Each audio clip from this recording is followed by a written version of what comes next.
pratica o melhor futebol do Brasil nas últimas semanas é o Palmeiras. O que o Abel faz no Palmeiras há 5 anos... E alguns jogadores do Palmeiras que estão entrando e não são exatamente titulares estão jogando bem. O Palmeiras sabe lançar jogadores da base, que você estava... O Palmeiras abriu uma vantagem sobre o Flamengo na liderança do Campeonato Brasileiro, o que reacendeu debates na mídia brasileira sobre o time alviverde ser ou não o favorito ao título. Enquanto alguns comentaristas apontam o bom momento e a consistência do Palmeiras como fatores decisivos, outros lembram que o Flamengo ainda pode reagir devido à força do seu elenco. A diferença que eu vejo entre Flamengo e Palmeiras no momento não é diferença de pontos, não, porque tem muita lenha para queimar, muita água para correr debaixo da ponte. É que alguns jogadores do Flamengo, que fazem parte, evidentemente, do elenco, estão decepcionando. E alguns jogadores do Palmeiras que estão entrando e não são exatamente titulares estão jogando bem. Vou dar um exemplo. No Flamengo, o Bruno Henrique, quando entra, é uma pasmaceira total, só cai e reclama. O Pedro não vem jogando bem. Aliás, nem entra às vezes. O Ailton Lucas está péssimo na esquerda, né? O Emerson Royal que veio já está sendo motivo de piada. A torcida não gosta do Emerson Royal. O Samuel Lino, que em um mês virou jogador de seleção, também é um jogador marcado pela torcida. O Cebolinha a gente não sabe nem onde anda, se joga no Flamengo, se foi emprestado, sei lá o quê. Então tem problemas, é um elenco farto, com bons jogadores, mas alguns deles não estão em momento bom. Ao contrário do Palmeiras. Até pega um cara como o Maurício, por exemplo. Entra e joga muito bem. Até o Rafael Veiga, que estava mortinho e tal, entra nesse jogo e foi muito bem, né? O Bruno Rodrigues estava há 2 anos sem jogar, de repente pinta aí, emocionante, faz o gol e tal. Então acho que os 2 grandes elencos, melhores elencos do futebol brasileiro, que tem seus problemas de contusão, de suspensão, não sei o quê, mas no momento, aqueles que entram para ajudar o time ou substituem os titulares, os jogadores do Palmeiras estão em fase melhor que o do Flamengo. E hoje é aquilo, quem pratica o melhor futebol do Brasil nas últimas semanas é o Palmeiras. E mesmo com a ausência de seus principais jogadores, foi assim contra o Juventude, que não foi páreo para o time do Abel Ferreira, que também teve aí, o Danilo é mais especialista do que eu, também consegue, mesmo nas vitórias incontestáveis, de propósito, mostrar um pouco, mostrar um pouquinho da água na entrevista, dar um cutucão ali, vai para lá e tal, não sei o quê, não precisa da torcida agora que o time está bem, enfim, mas esse é um outro debate. A gente sempre debate o jogo e as coletivas do Abel depois. Tem que respeitar muito esse cara aqui. O que o Abel faz no Palmeiras há 5 anos beira o inacreditável. Além desse cara ser um monstro taticamente, além dele ser estudioso, dele viver Palmeiras 24 horas, ele consegue manter um time há 5 anos com sangue nos olhos, com motivação, com disciplina e, acima de tudo, com ambição de títulos. Porque tem muito time que se acomoda quando ganha muito, que os jogadores ficam acomodados. O Abel Ferreira não deixa isso acontecer. E quando acontece, ele dispensa. Ele tira do grupo. Esse cara é um monstro. O que ele faz com o Palmeiras, eu já falei várias vezes. Tem gente que não gosta do Abel Ferreira como pessoa, e aí quer criticar o cara profissionalmente. Não tenho que criticar o Abel profissionalmente. O cara é o maior técnico da história do Palmeiras, desde que chegou no Palmeiras. Não para de vencer e de disputar títulos. E, acima de tudo, ele cobra de jogador, ele cobra de diretoria, ele cobra da torcida, como ele fez ontem. O Abel Ferreira é um monstro.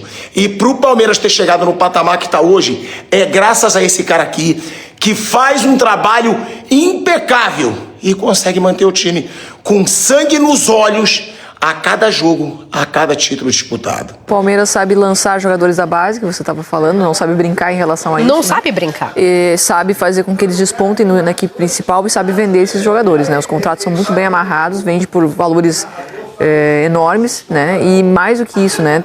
O Palmeiras hoje ele está numa toada que as coisas todas estão encaixadas. Para você jogar, para você lançar um jovem da equipe principal, está no encaixe tão bom que o jogador ele tende a atuar muito bem e se desenvolver com naturalidade na equipe principal. Se não é um jogador que chega para resolver o problema da equipe, a equipe está sempre ajustada, sempre encaixada, então ele tem que entrar jogar com naturalidade. Isso, aos pouquinhos, ele vai desenvolvendo, vai chamando a atenção do mercado, para daqui a pouco ele sair e brilhar lá fora. Entrou aos 39 do segundo tempo no lugar do Andreas Pereira. Isso aí que... Assim, será que é porque é o único clube do Brasil que tem o mesmo técnico há 6 temporadas? Algo me diz que tem relação aí. E uma gestão também que uma gestão de base que é muito boa, né? Muito séria, boa em captação, em desenvolvimento de jogadores, né? Em fechar os contratos ali para que você possa amarrar perfil de jogador. Tem uma metodologia definida para diferentes posições.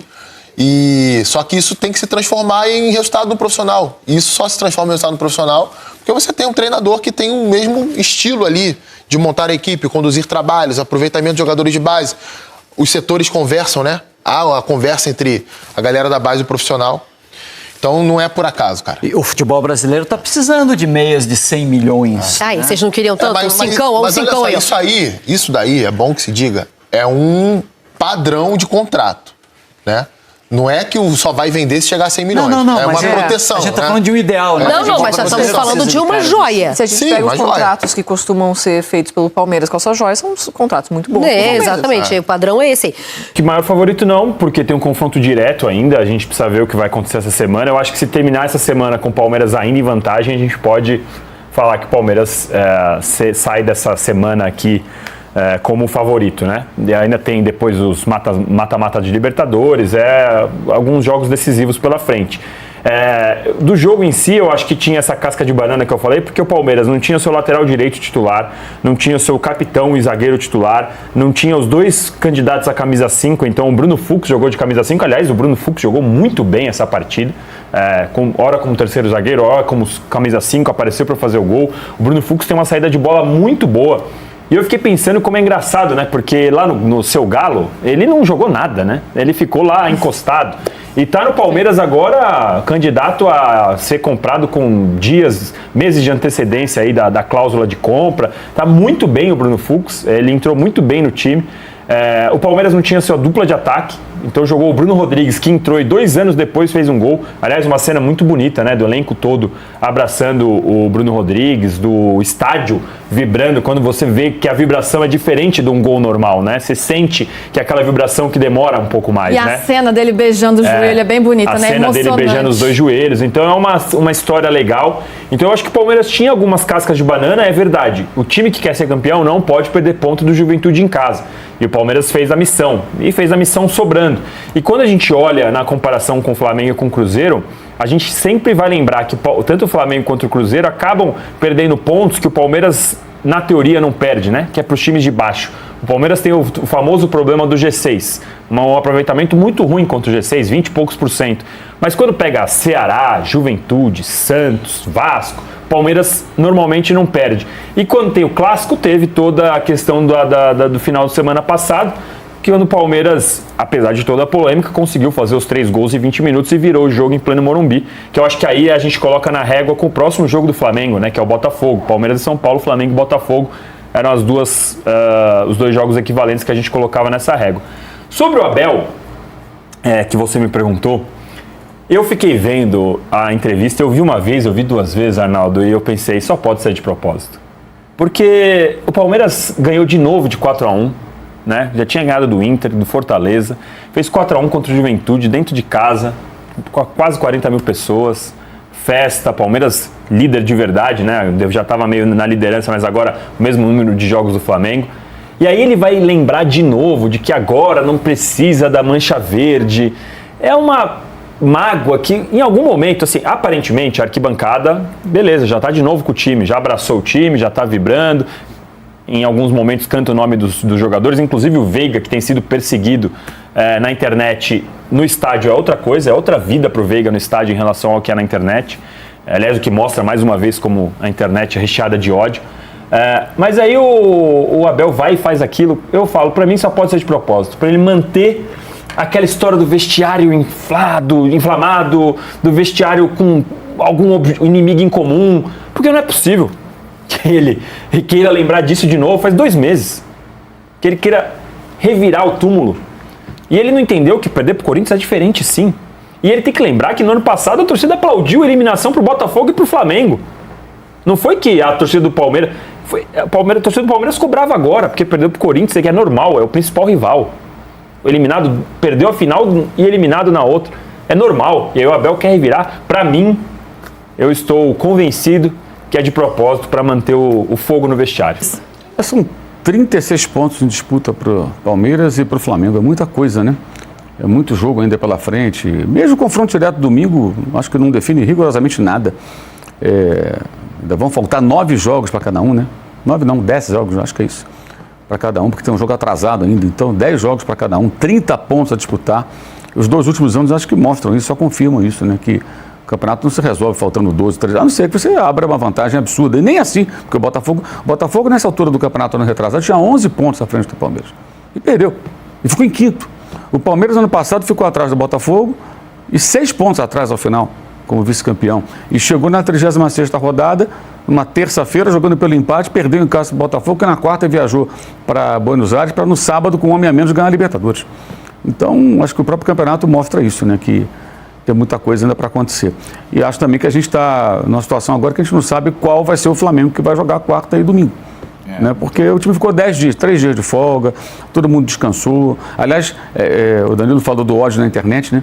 Eu vi torcedores xingando os jogadores, chamando de vagabundos, porque tiraram 3 dias de folga. O cara esquece que o jogador também tem um dia de folga por semana. Então vocês deram 3 dias, foi a folga da semana passada, dessa semana, porque agora eles vão ficar direto até o jogo do Racing mais um pouco. Folgou, né? 3 dias. Exato, e você menos. Ou tem uma folga atrasada, ou os caras antecipam porque em algum momento você vai ter que emendar de novo. Então o clube aproveita, os clubes fazem isso, né? Ainda mais com a Libertadores agora encavalado. E até pela questão também da cabeça, né? Você dá uma descansada e depois 6 dias de treino, aí joga. Acho que tá bom, né? Mas aí tem que apresentar algo mais. Então não sabemos ainda como vai ser o comportamento do Flamengo, que está esse tempo todo sem jogar. O Palmeiras não, porque jogou sábado, embora desfalcado, foi a campo, né? Foi a campo e venceu bem como se imaginava, né? E agora eu quero saber sua opinião. Na sua visão, o Palmeiras realmente é o favorito para levar o Brasileirão? Ou o Flamengo ainda vai dar trabalho e pode virar esse jogo? O que faz diferença nesse momento? O bom futebol do Verdão ou a tradição do Mengão em momentos decisivos? Comenta aqui embaixo a sua opinião sincera e o porquê. Vou fixar o melhor comentário para todo mundo que chegar no vídeo ver. Não se esquece de se inscrever no canal, ativar o sininho e deixar aquele like para apoiar nosso trabalho. Tamo junto, que Deus te abençoe e até a próxima.